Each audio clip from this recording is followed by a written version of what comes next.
Hello students, this is our lecture of the decision theory semester 6. आज हम करेंगे expected monetary value, that is EMV, expected monetary value.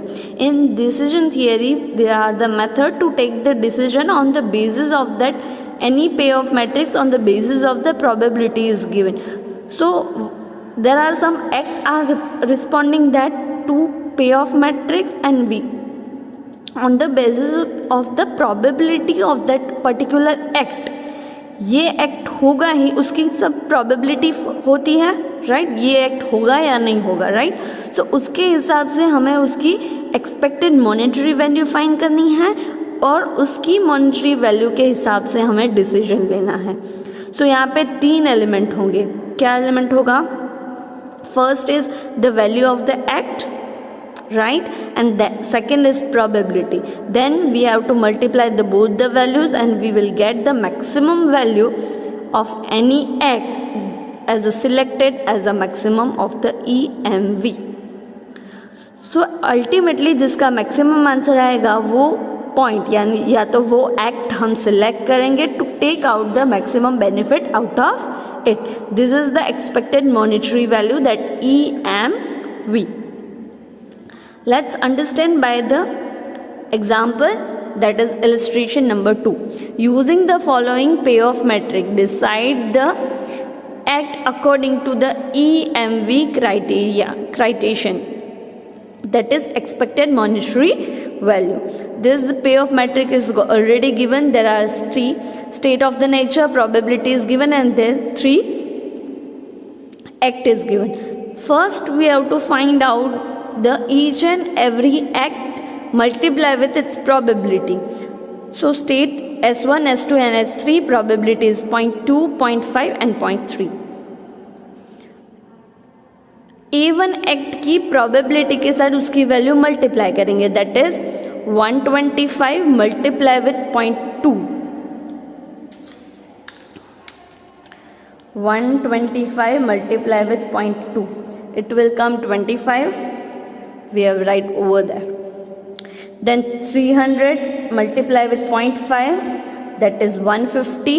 Then 600 multiply with 0.3, it will come 180, right?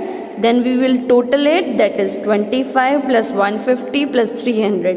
Answer will come 355, right? This is the A1. Now we will switch to the A2. A2 is minus 20 and probability is 0.2. So 20 minus 20 multiply with 0.2, that is minus 4. 500 and 0.5, 250, 700 and 0.3, 210. Total will come 454. 56, sorry. Now we have to take A3. A3, this is the probability. Now multiply with it. 0.2 minus 100 minus 20, 0.5 of the 400, 200, 0.3 multiply with 800, it will come 240. Total of the A3 is 42. Now EMV of the each of the act we have find it out, that is 355, 456, 420. Which value is maximum? The 454 is maximum. Which act? A2 act. A2 act's value is a maximum. So we have to select the A2 act out of this payoff matrix. So what should we write? We write EMV for the act A2 is maximum and hence A2 is the best according to this principle. As simple as that. Right? Here the payoff matrix is already given. Let's see the illustration number 3, in which we have to prepare a payoff matrix and then we will find out this expected value, right? So let's solve the illustration number 3. A person prepare a special variety of the things.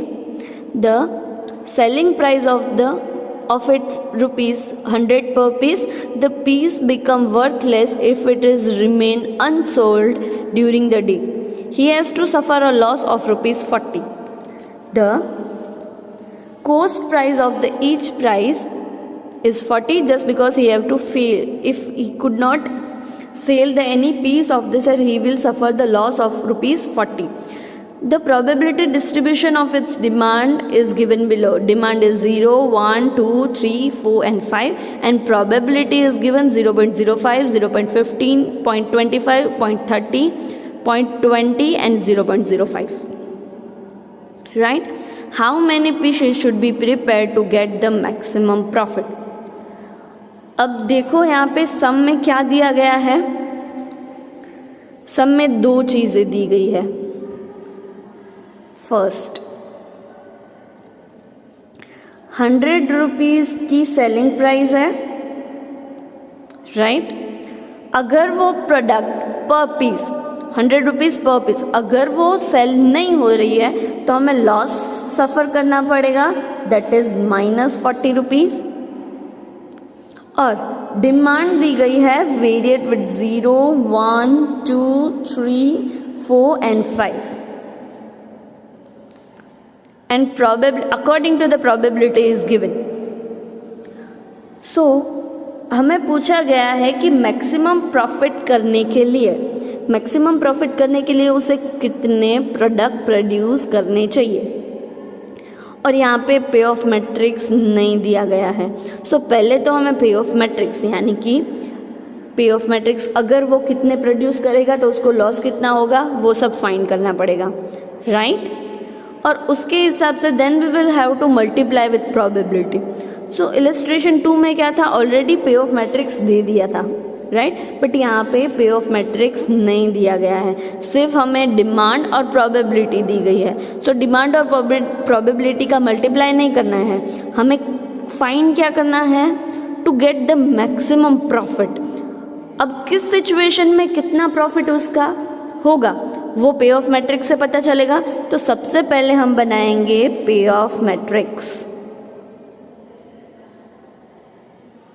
For profit, क्योंकि हमें find क्या करना है, maximum profit find करना है. तो according to the profit we have to prepare the pay off matrix, right. तो अब पे ऑफ मैट्रिक्स कैसे बनाएंगे, हमें पूछा गया है कि वो कितने प्रोडक्ट प्रोड्यूस करेगा. अगर वो प्रोड्यूस करेगा तो ऑब्वियस थिंग है वो डिमांड के हिसाब से प्रोड्यूस करेगा. डिमांड कितनी है, demand varies to 0 to 5. Demand varies 0 to 5. So वो मैक्सिमम कितने प्रोडक्ट प्रोड्यूस करेगा, दैट इज 5. एंड मिनिमम कितने करेगा, 0. So he will produce according to 0, 1, 2, 3, 4, 5 according to the demand, right. तो सबसे पहले हम लिखेंगे यहाँ पे डिमांड कितनी है, 0, 1, 2, 3, 4 and 5, right. और ऐसे पे ऑफ मैट्रिक्स का फॉर्मेट बना लेंगे. देन यहाँ पे क्या आएगा, प्रोबेबिलिटी जो दी गई है 0 की 0.05, then 0.15, then 0.25, then 0.30, then 0.20 and 0.05. ये प्रोबेबिलिटी ऑलरेडी दी गई है. ये डिमांड हो गए, ये प्रोबेबिलिटी होगी. हमें क्या चाहिए, एक्ट चाहिए. यानी कि एक्ट क्या है हमारे लिए, वो कितने प्रोडक्ट प्रोड्यूस करेगा, राइट. तो वो किसके हिसाब से प्रोडक्ट प्रोड्यूस करेगा, डिमांड के हिसाब से. जितनी डिमांड होगी उतना ही वो प्रोडक्शन करेगा, राइट. सो मैक्सिमम क्या है, मैक्सिमम 5 प्रोडक्ट प्रोड्यूस करेगा और मिनिमम 0 प्रोडक्ट प्रोड्यूस करेगा. तो यहाँ पे भी हम एक्ट लेंगे 0, 1, 2, 3, 4 and 5. What is this? This is the number of piece. अगर इतनी डिमांड है और इतना ये प्रोडक्शन कर रहा है तो हमें पे ऑफ मैट्रिक्स किसका बनाना है, प्रॉफिट का बनाना है, राइट. सो हम प्रॉफिट कैसे फाइंड करेंगे, selling price and this is the loss. On the basis of 3 of two of them we have to analyze the payoff matrix. कैसे, ध्यान से समझना. अब डिमांड के हिसाब से प्रोडक्शन के लिए एनालिस करते जाएंगे. डिमांड 0 है, उसने प्रोडक्शन कितना किया, 0 किया. डिमांड भी कुछ नहीं हुई और प्रोडक्शन भी 0 था, तो अल्टीमेटली उसे 0 ही मिलेगा, कुछ नहीं मिलेगा, राइट. देन अब डिमांड 0 है और उसने प्रोडक्शन कितना किया, 1 किया. यानी कि उसने एक प्रोडक्ट बनाया बट वो बिका नहीं, क्योंकि यहाँ पे डिमांड क्या है, 0 है. तो उसने एक प्रोडक्ट बनाया, वो बिका नहीं है, राइट. सो यहाँ पे क्लियरली लिखा है कि अगर वो अनसोल्ड रहेगा during the day, he will face the loss of ₹80 पर piece.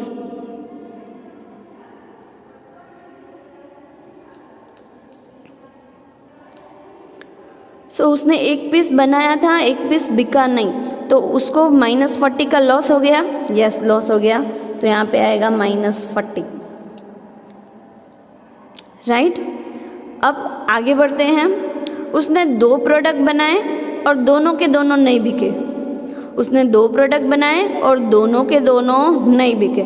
So he will face the loss 40 per piece. यहाँ पे पीस कितने हैं, 2, तो यहाँ पे कितने आएंगे, -80, राइट. अब उसने 3 प्रोडक्ट बनाए और सेल एक भी नहीं हुआ, तो तीनों के तीनों का लॉस हो गया. That will come -120. Again 4 product बनाए, एक भी सेल नहीं हुआ. ही will face the loss of the 4 of them. 4 4s are 16, that is 160. 5 product बनाए, एक भी सेल नहीं हुआ. ही will face the loss of for 5 products. 4 5s are 20, -200. So he will prepare the loss according to the demand. and now each of situation की हमें पे off matrix find करनी है. अभी तक हमने प्रोबेबिलिटी से मल्टीप्लाई नहीं किया है, अभी तक हम पे ऑफ मैट्रिक्स ही बना रहे हैं, राइट. अब बारी आती है 1 की. डिमांड 1 था, उसने प्रोडक्शन ही नहीं किया है. अगर उसने कुछ बनाया ही नहीं है तो वो लॉस क्या फेस करेगा, राइट. तो यहाँ पे 0 आएगा. उसने एक प्रोडक्ट बनाया, एक प्रोडक्ट सेल हुआ, राइट. एक प्रोडक्ट बनाया, एक प्रोडक्ट सेल हुआ. अब देखो 100 रुपीज़ की सेलिंग प्राइस है, तो यहाँ पे हम 100 लिख सकते हैं, नहीं लिख सकते. हम यहाँ पे किसका मैट्रिक्स बना रहे हैं, प्रॉफिट का मैट्रिक्स बना रहे हैं. तो 100 रुपीज़ की सेलिंग प्राइस है, उसमें 40 रुपीज़ तो कॉस्ट ऑफ पीस है, तो हमें प्रॉफिट कैसे मिलेगा, आप सभी को पता है. Selling price minus cost price divide minus करेंगे तो ही हमें प्रॉफिट मिलेगा, राइट. तो सेलिंग प्राइस 100 है, कॉस्ट कितनी है, 40 है. अगर वो नहीं बिकता है तो हमें कॉस्ट जितनी ही लॉस फेस करनी पड़ेगी. यहाँ पे सेलिंग प्राइस 100 है, 40 कॉस्ट प्राइस है, तो हमारे पास प्रॉफिट कितना आया, 60, राइट. तो अगर एक पीस डिमांड थी, एक ही पीस बनाया, तो 60 रुपीज़ का फ़ायदा हो गया, ठीक है. अब ध्यान से देखना, एक प्रोडक्ट की ही डिमांड है पर उसने 2 प्रोडक्ट बनाए. देखो ध्यान से, एक प्रोडक्ट की डिमांड है बट उसने 2 प्रोडक्ट बनाए. उसने 2 प्रोडक्ट बनाए यानी कि 80 रुपीज़ का कॉस्ट लगा. 40 रुपीज़ एक पीस पड़ता है, राइट. तो उसको कॉस्ट कितना लगा है, 80 रुपीज़ का. उसका सेल कितना होगा, सिर्फ 1. तो अगर एक सेल हुआ है तो उसका प्रॉफिट उसे मिलेगा 60 रुपीज़,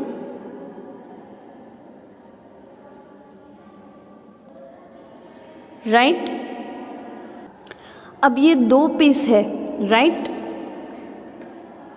2 पीस में से एक पीस सेल हो गया, 2 पीस में से एक पीस सेल हो गया, उसका ये प्रॉफिट मिल गया 60 रुपीज़, राइट.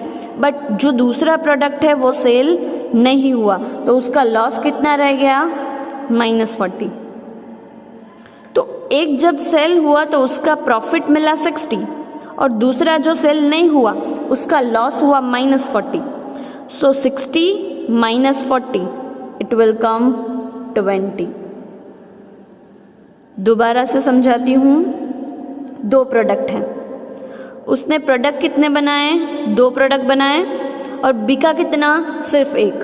सो एक जो बिक गया है उसमें से उसको प्रॉफिट मिलेगा 60 रुपीज़ का और दूसरा जो नहीं बिका है उसमें उसको लॉस होगा -40, राइट। तो अल्टीमेटली प्रॉफिट कितना हुआ, 60 - 40 20, राइट। तो यहाँ पे 20 आएगा। अब हम अगेन 3 प्रोडक्ट बनाए, एक ही सेल हुआ, तो अब हम 3 के हिसाब से कैलकुलेशन करेंगे। 3, एक सेल हुआ, 2 नहीं सेल हुए। एक जो सेल हुआ उसका 60 प्रॉफिट हो गया, 2 जो नहीं सेल हुए उसका -80 लॉस हो गया। 2 सेल नहीं हुए तो एक का 40 है, तो दूसरे जो 2 प्रोडक्ट हैं उसका -80 हुआ, तो अल्टीमेटली लॉस विल बी -20। सो यहाँ पे आएंगे -20। अब सिचुएशन क्या है, 4 प्रोडक्ट प्रोड्यूस किए, एक ही सेल हुआ। अब 4 प्रोडक्ट की बारी आई, 4 प्रोडक्ट की बारी आई, एक सेल हुआ, 3 नहीं सेल हुए। एक जो सेल हुआ उसमें से प्रॉफिट मिला 60 और ये 3 जो नहीं सेल हुए उसका लॉस कितना हुआ, 4 3 120, दैट इज -120। अल्टीमेटली लॉस कितना हुआ, 60, 120 तो लॉस हो गया, -60, राइट। 120 में से 60 तो मिल गए हैं, बाकी के ओनली 60 विल बी लॉस। अब 5 प्रोडक्ट प्रोड्यूस कर लिए बट बिका कितना, सिर्फ एक। 5 प्रोडक्ट प्रोड्यूस किए, एक बिका, बाकी के 4 नहीं बिके। जो एक बिका उसमें से 60 रुपीज़ मिले, 4 नहीं बिके, 4 4 160 का लॉस हो गया। तो अल्टीमेटली लॉस कितना हुआ, 100 रुपीज़ का, राइट। सो यहाँ पे आएंगे -100।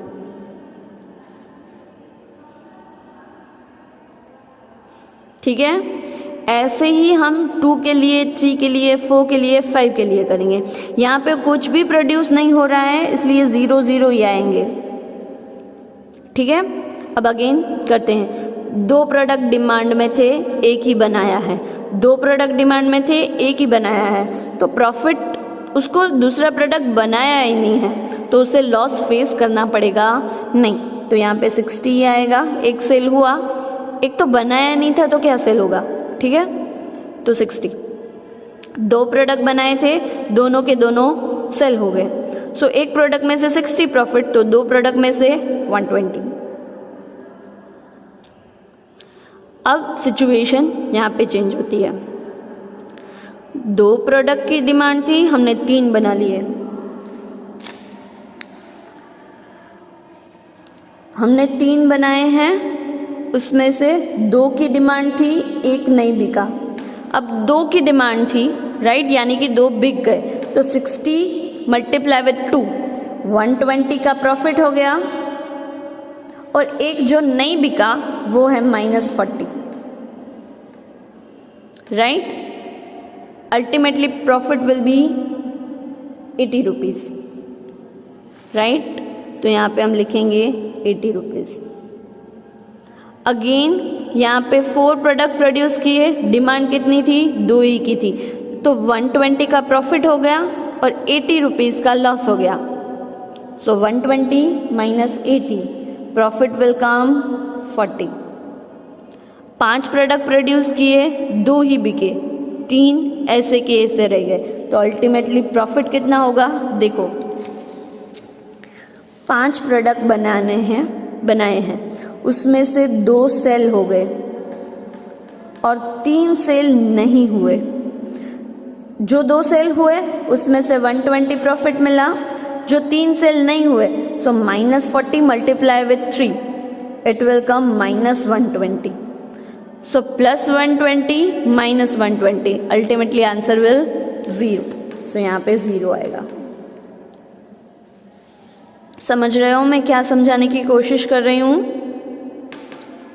ऐसे ही हम 3, 4 और 5 के लिए भी सॉल्व करेंगे. आप अपने हिसाब से ट्राई करो कि आप कर पा रहे हो या नहीं. 3 प्रोडक्ट की डिमांड थी, एक ही बना, अगेन 60. 3 प्रोडक्ट की डिमांड थी, 2 ही बनाए थे, कोई बात नहीं, 120 का ही प्रॉफिट मिलेगा. 3 प्रोडक्ट बनाए थे, तीनों के तीनों बिक गए. 6 3 18, दैट इज 180. 3 प्रोडक्ट की डिमांड थी, हमने 4 बनाए थे, एक प्रोडक्ट फेल हो गया. सो 180 minus 40, it will come 140. 3 product की डिमांड थी, हमने 5 बनाए थे, 2 के लॉस फेसेस करने पड़े, 3 तो सेल हो गए. सो 180 माइनस 80, दैट इज 100 रुपीज. ऐसे ही 4 और 5 के लिए 4 प्रोडक्ट की डिमांड थी, हमने एक ही बनाया था, कोई बात नहीं, 60. 4 प्रोडक्ट की डिमांड थी, हमने 2 ही बनाए, तो 2 का प्रोडक्ट प्रॉफिट मिलेगा. 4 प्रोडक्ट की डिमांड थी, हमने 3 बनाए थे, तो भी मैक्सिमम प्रॉफिट ही मिलेगा. 4 प्रोडक्ट डिमांड थी, 4 प्रोडक्ट ही बनाए, 6 4 240. 4 प्रोडक्ट की डिमांड थी, हमने 5 प्रोडक्ट बनाए थे, तो एक नहीं बनाया, यानी कि एक नहीं बिका. सो 240 माइनस 40. 5 के लिए भी ऐसे ही कैलकुलेट करोगे तो आपको आंसर मिल जाएगा.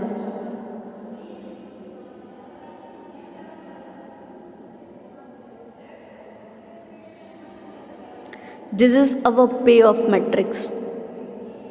This is our payoff matrix.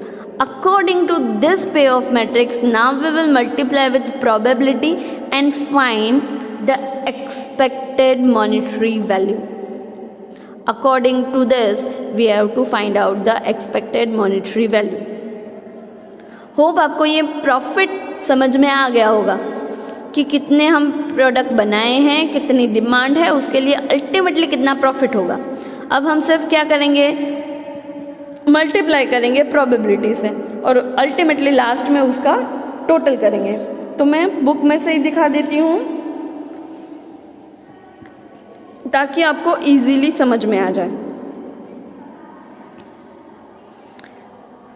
Demand 0 to 5, number of pieces 0 to 5, probability same है. यहाँ पे हमने देखा है दैट 0 0 0 अल्टीमेटली 0 है, उसके साथ प्रोबेबिलिटी मल्टीप्लाई करेंगे या ना करें. किसी के साथ 0 मल्टीप्लाई करें, answer will always come 0, right. तो यहाँ पे तो मल्टीप्लाई 0 ना करें तो भी डायरेक्टली हम 0 लिख सकते हैं, right. Now 1 minus 40 multiply with 0.05, that is minus 2. Then 60 multiply with 0.15, then 60 multiply with 0.25, 60 multiply with 0.30, 60 multiply with 20 and 60 multiply with 0.5. जिसका रिस्पेक्टिव जो आंसर आएगा, आपको ये लिखने की ज़रूरत नहीं है, आप डायरेक्ट आंसर लिख सकते हो, क्योंकि आप लिखने जाओगे तो बहुत सारा बॉक्स में कन्फ्यूजन हो जाएगा. तो आप डायरेक्ट आंसर लिख सकते हो क्योंकि आपको पता है किसके साथ क्या मल्टीप्लाई करना है. और जो आंसर आया दैट इज़ -2, 9, 15, 18, 12 एंड 3, उसका हम टोटल करेंगे तो आंसर आएगा 55 respectively for the second then third. ऐसे ही हम सिर्फ प्रोबेबिलिटी के साथ मल्टीप्लाई करेंगे और आंसर लेके आएंगे, राइट. और लास्ट में टोटल देखेंगे और टोटल जिसका मैक्सिमम होगा वो हम सिलेक्ट करेंगे. तो देख लेते हैं किसका टोटल मैक्सिमम है, दैट इज 110. तो यहाँ पे किसके पास 110 है, दैट एक्ट 3. इसका मतलब क्या है कि कि अगर वो 3 पीस प्रोड्यूस करेगा, क्योंकि डिमांड फ्लक्चुएट होती रहती है, बट अगर वो 3 प्रोडक्ट एवरीडे प्रोड्यूस करेगा तो उसे मैक्सिमम प्रॉफिट होगा। तो हमारा आंसर है कि उसे 3 पीसेस बनाने चाहिए ताकि वो लॉस फेस ना करे और मैक्सिमम प्रॉफिट फाइंड हो सके।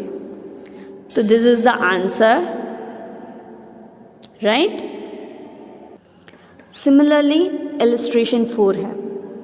Let's see, the manufacturing cost of the product is 10 rupees. Cost price दी गई है, दैट इज 10 रुपीज़।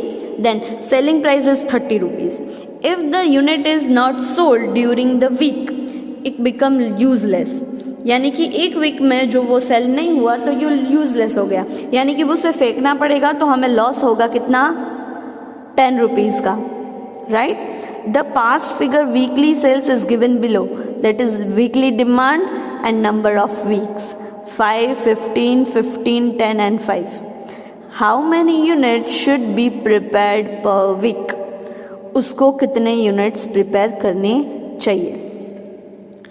तो अगेन यहाँ पे पे ऑफ मैट्रिक्स नहीं दिया गया है, राइट, और प्रोबेबिलिटी भी एग्जैक्टली फाइंड करके नहीं दी गई है, राइट। सो पहले हमें क्या फाइंड करना है, how many unit should be manufacture per week. Per week उसे कितने प्रोडक्ट प्रोड्यूस करने चाहिए, as it is in the illustration number 3 के उसको कितने प्रोडक्ट प्रोड्यूस करने चाहिए, राइट, वो हमें फाइंड करना है। अगेन यहाँ पे प्रोबेबिलिटी नहीं दी गई है, तो हमें 2 चीज़ें फाइंड करनी है। First is probability and then second is the pay off matrix, right. So again let's make the pay off matrix for illustration 4.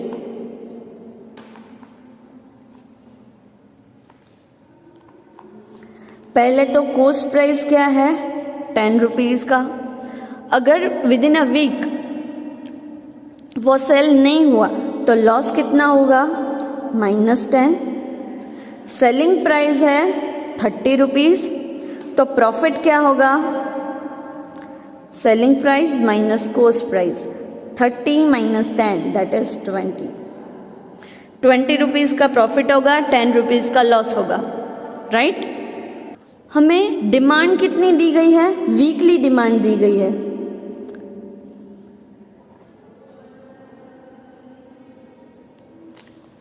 that is 10, 20, 30, 40 and 50, right?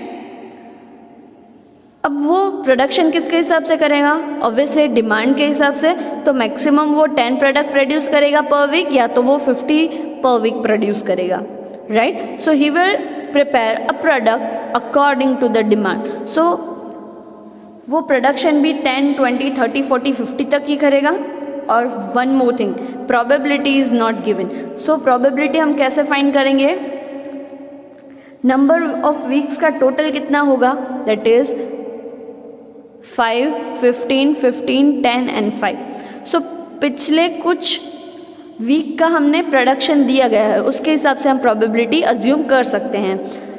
15 + 15 30, 30 + 10 40, 40 + 10 50, total 50 product produce हुए हैं। उसमें से एक वीक में 10 product cell होने की demand है, उसमें 5 प्रोडक्ट सेल हुए, तो उसकी प्रोबेबिलिटी आएगी 5/50।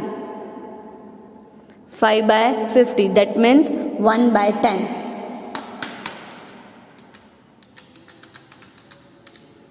That is 0.1। तो प्रोबेबिलिटी कितनी आई, 0.1। Similarly 15/50, 15/50, then 10/50 and 5/50। ऐसे ही हम प्रोबेबिलिटी फाइंड करेंगे, तो प्रोबेबिलिटी आएगी 0.1, 0.30 दैट मीन्स 3, देन 0.3, 0.2 एंड 0.1। और डिमांड के हिसाब से वो प्रोडक्ट प्रोड्यूस करेगा, राइट। 10 प्रोडक्ट प्रोड्यूस किए हैं उसने, 10 प्रोडक्ट की डिमांड है, 10 के 10 सेल हो गए, राइट। तो अगर एक प्रोडक्ट सेल होता है तो उसकी प्रॉफिट कितना आया है 200। तो यहाँ पे मल्टीप्लाई विथ 10 करेंगे क्योंकि 10 प्रोडक्ट है, so it will come 200, right. अब 10 की डिमांड है और 20 प्रोड्यूस किए हैं। 10 की डिमांड है तो 20 प्रोड्यूस किए हैं, उसमें से 10 बिक गए और 10 नहीं बिके, तो जो 10 बिक गए उसका प्रॉफिट तो 200 आ गया। जो 10 नहीं बिके उसका लॉस कितना आएगा 10 रुपीज़ पर प्रोडक्ट। यहाँ पे कितने हैं 10 products, 10 multiply with 10 minus 100, ultimately profit will come 100 rupees, right. Then 30 rupees produce, 30 product produce कर दिए, डिमांड तो सिर्फ 10 की थी, तो 30 प्रोडक्ट प्रोड्यूस कर लिए, उसमें से 10 सेल हो गए, 20 सेल नहीं हुए। जो 10 सेल हो गए उसका प्रॉफिट तो हमें मिल गया 200 रुपये, बट जो 20 सेल नहीं हुए उसका लॉस बाकी है -10, that is -200। Ultimately answer will 0, so here will come 0। Again 40 product produce किए, उसमें से 10 प्रोडक्ट सेल हो गए, बाकी के 30 नहीं सेल हुए। 10 जो सेल हुए उसका प्रॉफिट हुआ 200, जो ये 30 सेल नहीं हुए उसका लॉस हुआ -300, अल्टीमेटली लॉस -100। सिमिलरली यहाँ पे -200। 20 प्रोडक्ट बनाए, 20 प्रोडक्ट की डिमांड थी, 10 प्रोडक्ट ही बनाए, कोई बात नहीं, प्रॉफिट तो हमें सेम ही होगा। तो ये सारों में प्रॉफिट तो सेम ही होगा क्योंकि हमने 10 प्रोडक्ट ही बनाए, चाहे डिमांड कितनी ही हो, और सारे के सारे सेल हो ही जाते हैं इस डिमांड में, सो प्रॉफिट तो उतना ही रहेगा। 20 प्रोडक्ट की डिमांड थी, 20 बनाया, यानी कि सारों के सारों बिक गए, कुछ लॉस नहीं हुआ, तो maximum profit will be 20 into 20, 400, right. अब बारी आई 30 की। 30 प्रोडक्ट प्रोड्यूस किए, 20 बिक गए, 10 नहीं बिके। 20 जो प्रोडक्ट बिक गए उसका प्रॉफिट है 400, लॉस हुआ 10 का, यानी कि -100। आंसर आएगा 300 रुपये।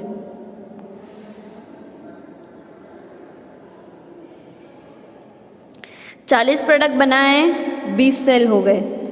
40 प्रोडक्ट बनाए, 20 सेल हुए, 20 सेल नहीं हुए। 20 का जो आया वो 400 आया, प्रॉफिट हो गया 400। यहाँ पे लॉस कितना होगा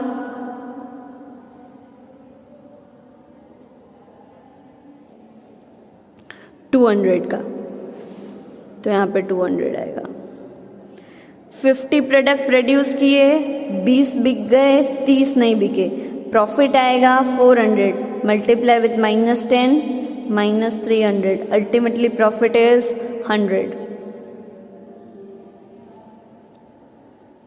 राइट। देन 30 प्रोडक्ट बनाए हैं, 30 प्रोडक्ट की डिमांड है, 20 प्रोडक्ट बनाए हैं, कोई बात नहीं, 10 तो बनाए नहीं है, तो उसका मैक्सिमम प्रॉफिट हो गया 400। 30 बनाए थे, 30 के 30 सेल हो गए, तो प्रॉफिट कितना होगा 30 मल्टीप्लाई विथ 20, 600।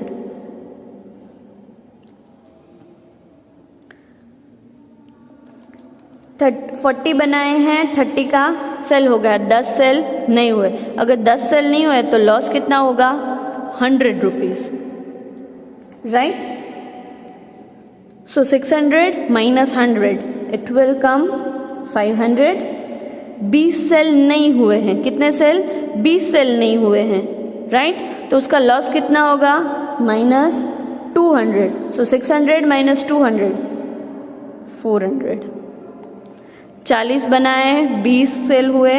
अगर प्रोडक्शन कम है और डिमांड ज़्यादा है तो कोई बात नहीं, लॉस फेस करना नहीं पड़ेगा। पूरा का पूरा सेल हो गया, 800 प्रॉफिट हो गया।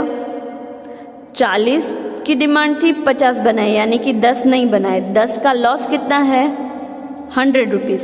सो 800 में से 100 गए तो कितने बचे 700। सिमिलरली 50 बनाए और 20 बनाए और 50 की प्रोडक्शन थी, तो ये तो सारे सेम ही रहेंगे। और 50 की डिमांड थी 50 ही बनाए, तो मैक्सिमम प्रॉफिट 50 × 20 1000। आप ऐसे ही हर बार करोगे तो भी आपको समझ में आ जाएगा। जैसे जैसे आप प्रैक्टिस करोगे ये ऑटोमेटिकली आप समझ जाओगे। ठीक है, अब सिर्फ हमें उससे मल्टीप्लाई करना है प्रोबेबिलिटी से। तो हम प्रोबेबिलिटी से मल्टीप्लाई करेंगे और लास्ट में ईवीएम का टोटल करेंगे। जो भी मैक्सिमम होगा उतना प्रोडक्ट हम करेंगे। यहाँ पे प्रोडक्ट प्रोड्यूस है मैक्सिमम एट 450, तो हम कितना प्रोडक्ट प्रोड्यूस करेंगे 30 यूनिट्स पर वीक प्रोडक्शन करेंगे। समझ में आया? आप प्रैक्टिस करोगे तो समझ में आ जाएगा। ठीक है।